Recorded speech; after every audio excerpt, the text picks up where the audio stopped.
Pictures posted on social media told the story of heavy downpours and the clouds that came after the rush hour storms that ripped through the Northwest Metro on Monday.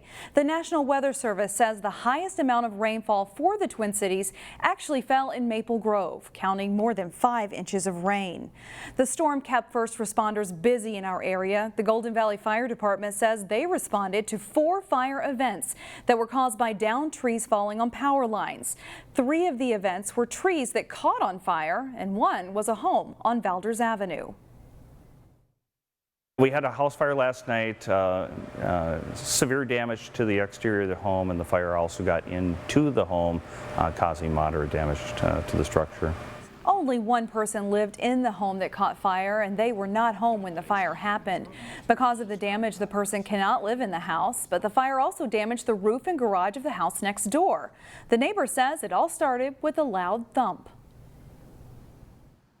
The lights kind of dimmed a little bit. The light next to my chair was kind of a brown, and about 20 minutes later the power came back on, TV came on, and somebody was hammering on my door saying, "Paul, get out, your house is on fire." Paul says he didn't know if his house was on fire or if it was the neighbor's house until first responders arrived.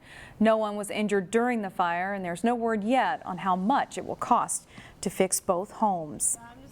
A woman who hit and killed a pedestrian 2 years ago in a drunken driving accident in Plymouth learned her punishment on Monday. 58-year-old Luann Johnson was sentenced to 1 year at the Hennepin County Workhouse. After that, she'll be monitored and have to speak at 20 Mothers Against Drunk Driving events. Johnson hit and killed a Plymouth woman named Mary Singleton near County Road 101 and 8th Avenue back in 2017. Investigators said Johnson swerved across both lanes of traffic, jumped a curb, and hit the pedestrian. Officers said Johnson's blood alcohol content was over the legal limit. A sophisticated email phishing scam is not only stealing people's identities, but their hard-earned money too. Reporter Sonia Goen shows us how being scammed can happen to anyone. I'll just slide that behind over here. Nancy LaRoche has served on the Crystal City Council for over 2 years. In her other job, the Crystal Advocate, is a graphic artist, often working from home. Recently, she was hit by a crime she'd like to erase from the page of life. This was very sophisticated. She noticed her work paychecks weren't being deposited into her bank account. I said, oh my gosh, something must have happened with our direct deposit company. Nancy checked with her HR department to see what was going on. She said, well, yeah, you emailed me back in February asking to change your direct deposit account. But Nancy didn't write that email. And so I scrolled through my emails of sent emails. I said, Karen, I never emailed that to you. Turns out cybercriminals set up a fake email account and used a different IP address pretending to be Nancy. This was just my standard, an email. They even used her signature. When that email came in, it looked like it came from my company, looked like me. The payroll official thought Nancy sent the email asking to change her direct deposit, redirecting Nancy's money to somewhere else. So they got 3 of my paychecks before we realized it. Nancy continued receiving payroll documents saying her money was in the bank, but she realized the bank account number on the pay statement was not her account. All of the numbers are blacked out or X'd out except for the last 4. The criminals not only took her identity, but her hard-earned money. Although she's not the primary breadwinner, the missing cash caused an extreme hardship. It hurt bad. I mean, we dipped into our retirement savings to cover ourselves for a month. Nancy sharing her story in hopes of preventing someone else from having to go through the same thing. Now, Nancy's company reissued the checks, but they're out of money. The council member says she didn't realize that paychecks were missing because she was busy paying off credit cards to pay for a vacation. Meanwhile, Crystal police are investigating this case. They remind folks not to give out their social security number and bank account information. Also, when you receive an email that looks like it's from a person you know, always check the email address next to the name of the sender to verify it's legit. Shannon? All right, thank you, Sonia. Maple Grove now has a permanent memorial that honors those who have served our country. The Maple Grove Veterans Memorial at Central Park was dedicated this past weekend. The memorial has information engraved on cement slabs detailing the various conflicts in which the United States has been involved, dating all the way back to the Civil War. There's also space to honor fallen soldiers.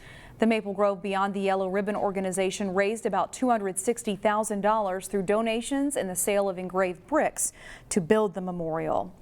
The Maple Grove Fire Department also held a rededication ceremony over the weekend for their firefighter memorial garden. The garden is outside of Fire Station 2. It honors firefighters and other personnel who have passed away. The city first unveiled the memorial garden 10 years ago. A Plymouth senior celebrated his 90th birthday in the most outrageous way he knew how, by jumping out of a perfectly good airplane.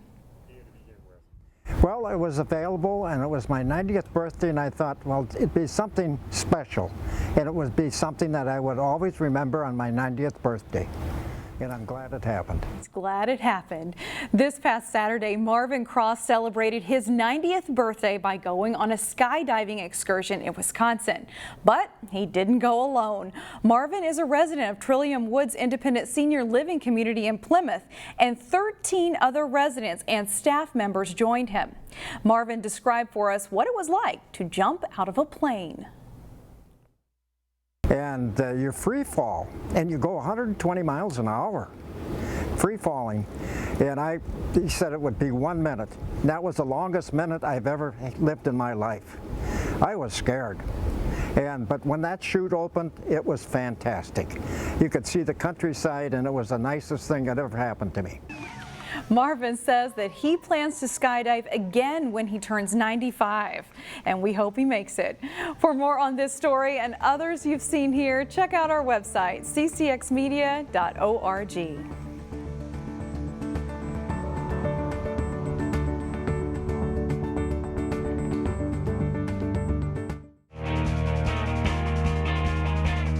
It is quite a grind for teams to get to the final rounds of the Gopher Classic American Legion Baseball Tournament. Wayzata Post 118 entered Tuesday as just one of 4 teams still alive in the 96-team tournament. Wayzata playing its 8th game since Friday as they faced West Fargo in the semifinals. Bottom of the first inning, and Connor Fletcher singles up the middle for Wayzata. Keegan Nichols scores, Nick Kay scores, and it's 2-0 early. Still in the first inning, and Charles Engdahl at the plate. He tags one deep to left field. It's caught out there, but Brennan Albert is able to tag up and score easily as Post 118 goes up 3-0 after 1. Albert comes to the plate in the second and delivers this 2-out hit off the pitcher and second baseman to drive home Cullen Stamp. Wayzata goes on to win 6-1. We'll have highlights from their championship game against New Ulm Wednesday starting at 2 o'clock here on CCX News. We won't get much of a break from heat and humidity over the next few days. That coincides with the country's biggest youth soccer tournament in town, the USA Cup. But that's nothing new for tournament officials and players who have played here before. This weather is pretty typical for mid-July. If the heat is too excessive, matches will be shortened and extra water breaks added.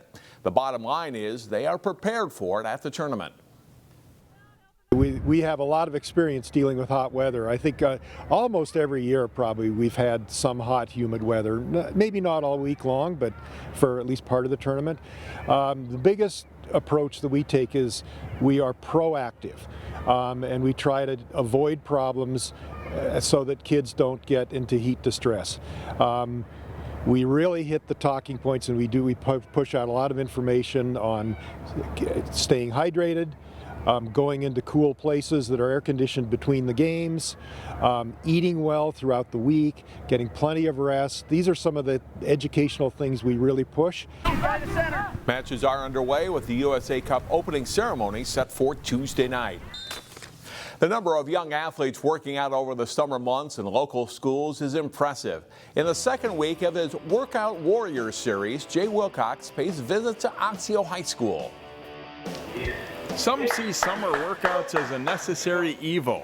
Not sophomore Riley Cara of Osseo. Yeah, I love this because it's just such a tight community, all of us here at Osseo, and it's just so fun to work hard together and just push yourself to be the best athlete you can be. And it's just really fun to see how much you can grow over the summer to help with other sports. I would love the mentality that she has to spread throughout our building with all of our athletes. I mean, there's just a diehard commitment to better herself, but she does a great job with other athletes in the weight room as well, sharing knowledge, communicating with them, and she's very goal-oriented. Riley's a two-sport athlete, playing baseball, and she's on the weightlifting team. I really take form really seriously, because if you start with a foundation and you do it right, then you can build yourself to be top-notch. So I really started this to just build explosiveness for baseball, because if I'm the only girl out there, it's kind of hard to just have raw talent and kind of succeed. So I realize I have to work twice as hard as the boys to like kind of try to be better than them. So She tried softball one winter dome ball season and enjoyed it, but loves baseball more. Riley's been a quick study in weightlifting, qualifying for the state tournament and placing 5th in her weight class shortly after taking up the sport. when you go up to a big old weight and you're looking at it like, dang, that thing's heavy, when you actually put it over your head and lift it with good form, it actually makes you feel so empowered. And I feel that I can really see myself going far, and I think as long as I continue to be successful and happy, I think that I could really do big things in this sport. Riley Cara's work ethic and tenacity could lead to good things in both of her sports. For Workout Warriors, Jay Wilcox, CCX Sports. Cara played for the sophomore baseball team this past spring, and Osseo is on the VFW team this summer.